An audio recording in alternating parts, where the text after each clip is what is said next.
Chapter 10. Difficulties in Chronology. This text is written in a mostly clear hand in black nib pen on 6 sides of 3 sheets of printed copies of a memo proceeding from a college meeting that took place on 21 June 1955 during Tolkien's period of office as the sub-warden of Merton College. There are, however, several reasons to date this text somewhat later than 1955. First, it uses ab initio, the Quenya word heroa for body, but there is no evidence that that word was in use until after the typescript text B of Laws and Customs Among the Eldar was made in C. 1958 CX 141-42-304. Second, it refers to specifics of the differing rates of elvish aging in Aman and in Beleriand as though already introduced and adopted. 144 SY in Aman equals 1 year of elf life, but 100 SY in Beleriand equals 1 year. Whereas there is no evidence that this difference was introduced before C. 1959, as seen in the text presented here as Chapter 4, Time Scales Above, and further, it is in that text that Tolkien appears first to have noted the difficulty presented by the birth of Maeglin in Beleriand that is central to this text. Third, near the end of this text, it specifically cites Celebrian's age in 10 of the Third Age, a year that has no significance except that in the C. 1959 text presented in the previous chapter, 10 of the Third Age was suggested as a correction for the year that Elrond and Celebrian wed. I therefore think the text in fact dates, like so many others in the Time and Aging file, from C. 1959. For similar applications of the greatly increased rate of sun years to Valian years of 144:1 to specific characters in the Legendarium, see the text presented here as chapters 9 Time Scales and Rates of Growth, 11 Aging of Elves, and 18 Elvish Ages and Numenorean. Grave difficulty will be found in the chronology on the scales 144 SY in Aman equals 1 year of elf life, but 100 SY in Beleriand equals 1 year. For no elf not born in Aman would be of age to marry, though there might be numerous children, since the whole time, approximately 590 years of the war against Morgoth was only equivalent to about 6 life years of the Eldar. Any marriageable Eldar would then have to be at least 20 life years, and therefore have been born 14 to 20 Valian years before 1500 VY when Beleriandic reckoning begins, i.e. Valian 11 to 15 years before the exile began. It would on whole be best to have no exilic children born in Beleriand coming into the tale, but the case of Maeglin cannot be got around. The narrative makes it inevitable that he should have been born after the occupation of Gondolin in Beleriand 116 at the period of Tuor's coming to Gondolin, Bel 495, or wedding with Idril 502. He would, if born in, say, Bel 120, be C 375 or C 382 years old, but that only equals less than 4 life years old. Footnote 1. The dates given here for the occupation of Gondolin, Bel 116, and of Tuor's coming to Gondolin 495, agree with those given in the Grey Annals of C 1951, XI 4489 respectively. And footnote. Isfin must either stray, refusing to be married in Gondolin, or soon depart again, say, either 120 or 125. Best is that she should refuse and be forced and soon escape, so that Maeglin would be born C. Bel 120. Footnote 2. Regarding the relatively late arising after C. 1951 of the form of the name Maeglin from prior Meglin and Glindor, and the still later substitution of Aradel for Isfin, c. 1148, 122 to 3, 119 to 20, and 316. And footnote. Solution 1. Elves married late in Aman, usually. They became adult at life age 20, but that 20 VY equals 2,880.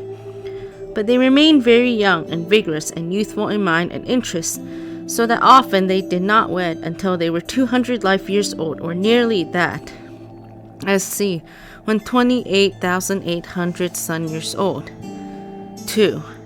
But under the sun, outside Varda's domes, all the elder had quickened in growth, though they had not lost, at first, much of their steadfastness in vigor and health at that point. They therefore reached maturity 10 times quicker, or became 20, when only 200 sun years old. They then maintained this vigor, aging only at the rate of 100 years equals 1 life year. Note in the tale of years that 5 VY is allowed for the wanderings of the exiles, 1495 to 1500, footnote 3. In the c. 1951 Annals of Aman, 5 VY elapsed between the death of the 2 trees in VY 1495, 1098, and the first rising of the moon and sun in VY 1500, 131, which coincided with the arrival in Middle-earth of the exiles that had crossed the Helcaraxe, 1129-30. End footnote. But that was reckoned on a scale of 1 VY equals 10 SY, and so was insufficient, being only 50 sun years. It is now far too much, being 720 years. Adequate would be 1 valiant year equals 144 sun years. Therefore, the crossing of the ice should be in 1496 of the first age. To find the approximate age equivalents, therefore, in mortal years, for those born in Aman, reckon years in Aman as if mortal, or divide real number of sun years by 144 up to 1496 of the first age, then divide Balerion years by 100. Thus, an elder born in Aman in 1475 would be 20 at the exile, 21 at arrival in Middle-earth, plus 590 over 100 older at the fall of Morgoth equals about 27. For those born in Balerion, Maeglin, for example, born in Bel 120, was in only 200 years equals 20 an adult, as see he was in life age 20 in Bel 320. But in 495, when Tur came to Gondolin, he was only 495 minus 320 over 100 years older, as c. 175 over 100, less than 2 years, or about 22. When Maeglin came to Gondolin, c. 400, he was thus 20 plus 80 over 100 years old. It was this disparity of age and experience that made him distasteful to Idril. Tur was born in 472. He came to Gondolin in 495, being then 23. He married Idril in 502, being then 30. To look on him with any favor, Idril must have been young, about the equivalent of 22 or 23 in 495. To reach 22 in 495, she must, if born in Balerion, have taken 200 years to become 20, and then 400 years to become 22, see 600 years. She cannot have been born in Balerion. In fact, she was not, as her mother, Anaire, refused the exile, but Idril adhered to her father. Footnote 4. In Chapter 4, Timescales above, see 1959, Anaire is said to have been the Vanya wife of Turgon, who would not go with the Noldor into exile. In all other published sources that name her, Anaire is the wife of Vingolfin, and thus Idril's grandmother, not mother. Cf. 11.323, 12.363. End footnote. If born in Aman, her 495 years in Balerion equals about 5 years of her life. She must therefore have been 17 on entry into Balerion and have been born in 1496 valiant years, minus 17 equals 1479. If born in Aman, it must be remembered that if they were not yet adult, the rate of growth will become 10 equals 1 when they set foot in Middle-earth, or probably as soon as the Doom of Mondos was spoken in VY 1495. Thus, Vindulias is evidently very young in 490 when turn comes to Nargothrond, but she had already been virtually betrothed to Gwyndor before the Nernaeth in 472. Turin had had a hard life and had commanded men, so at 26, born 464, he would seem to her a hardened warrior of full maturity. If we say she was only 20 in 490, she could have reached that age in 200 years and need only have been born in Bel 290. In 472, she would have been 1 to 8 years younger, about 18. But she was probably older in 472, say 20 then at least, in which case she could have been born in Bel 272 and she would not be appreciably older in 490.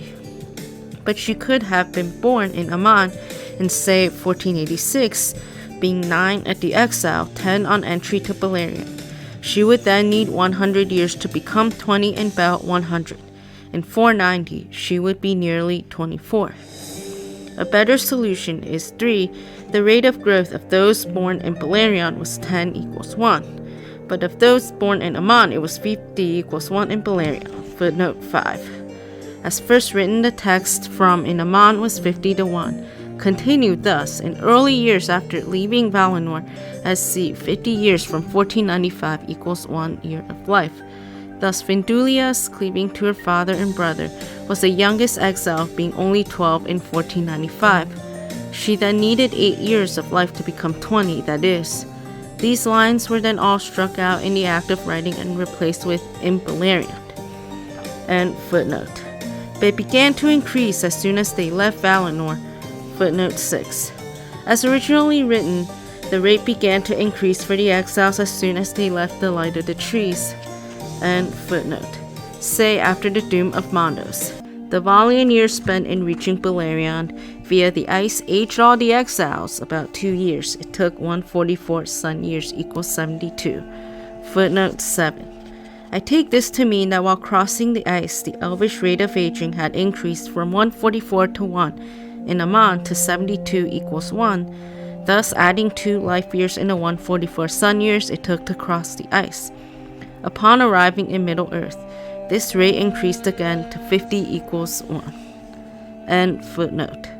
But Feanor reached Beleriand, and 1/2 the time equals Bel 50 and so only aged 1 year.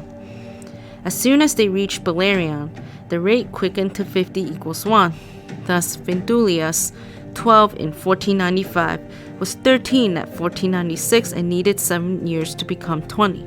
This took her 7 times 50 equals 350 years.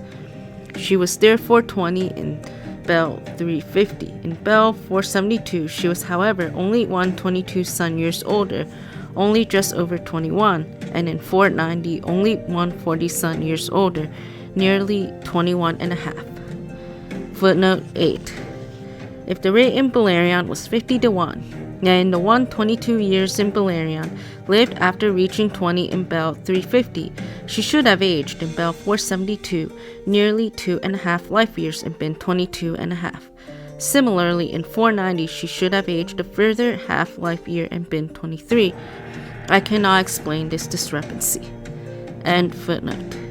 She was the youngest exile. Galadriel is known to have been young and eager at the exile in 1495. If she was then 20, she would be 22 at the end of 1496, but by Bel 590 at the destruction of Beleriand, only about 6 years older, say 28. She wedded Celeborn about that time and went into Eriador. Footnote 9. In The Lord of the Rings, it is said that ere the fall of Nargothrond or Gondolin, Galadriel passed over the mountains into Eriador, LR 357. For the much vexed history of Galadriel and Celeborn, see UT 228FF. End footnote. But they did not beget any children until they had settled, first near to Evendim, that is, about 250 of the Second Age. She was then 30.5. Celebrian would be born about 260 of the Second Age. She would be 20, therefore, in 460 of the Second Age, and at the end of the Second Age would be 20 plus 3,441 minus 460 over 100 equals 2981 hundredths equals 50. Here the text evolves into a series of rough notes and calculations among which are gestation of elves 9 months, lifetime equals in Balerion 900 months. Footnote 10. As originally written, the gestation time was 12 sun years. End footnote. But should it suffer law of growth, all children together in Middle Earth were made to 10 equals 1 law. Gestation took 96 months, longer than men, equals 8 years. At end of 3441 of the Second Age, she, Galadriel, was 28 plus 34.41 years old, equals 62. At end of Third Age, she was 30.21 years older, minus 92.62, and so approximately the time of the prime of the Heroa. Celebrion, born 350 of the Second Age. Galadriel did not wed Celeborn till they were settled. Celebrion was 20 in 550. In 10 of the Third Age, 2901 years later, she was 49. Eärendil obtained long youth for his sons and their immediate descendants. Footnote 11. Tolkien elaborates on this point in the next chapter. End footnote. Elrond, an elf, has 1,000-year youth. He was thus 20 in 100 of the Second Age minus 58 equals 942. At the end of Third Age, he was in years 3441 plus 3021 plus 58 equals 6,520 equals 5,520 plus 20 equals 75. In 1697 of the Second Age, the founding of Rivendell, he was 27.